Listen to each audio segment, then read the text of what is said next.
বাংলাদেশে এই মুহূর্তে সর্বমোট 11টি জেলায় বন্যা প্লাবিত আছে।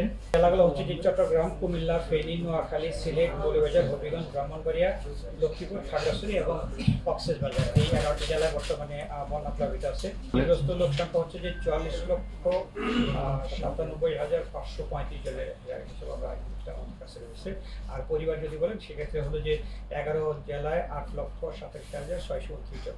এখন আমরা আশা করছি যে যদি বর্ষণ না হয় বা এরকম যদি না হয় তো সেক্ষেত্রে পরিস্থিতির উন্নতি হবে। তবে আমাদের কাছে এই যে বন্যার যে পরিস্থিতি রয়েছে তার চাইতে আমাদের কাছে সবচেয়ে আমরা বেশি যেটা করছি যে যারা দুর্গত অবস্থা আছে তাদেরকে উদ্ধার করা, তাদের সহায়তা, খাদ্য সহায়তা এবং তাদেরকে নিরাপদ আশ্রয় রাখা।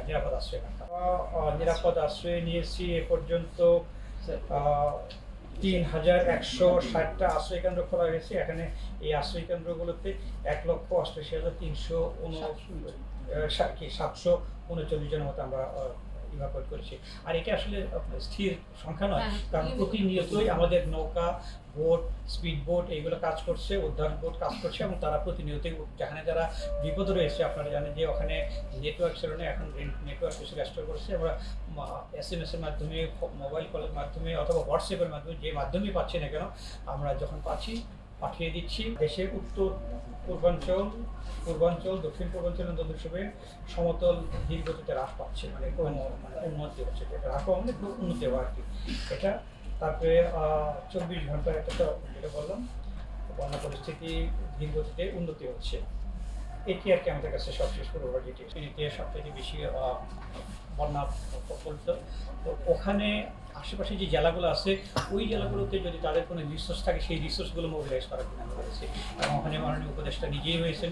তো এইগুলো মোবিলাইজ করে যাতে করে এখানে ওই মানুষগুলোকে সবচেয়ে বেশি সাহায্য করা যায়। 19 এবং 20 আগস্টে কিন্তু বিভিন্ন গণমাধ্যমে আসছিল যে খাগড়াছড়ি, চট্টগ্রাম, ফেনী এইসব এলাকাগুলি এবং শহর এলাকাগুলি ডুবে গেছে।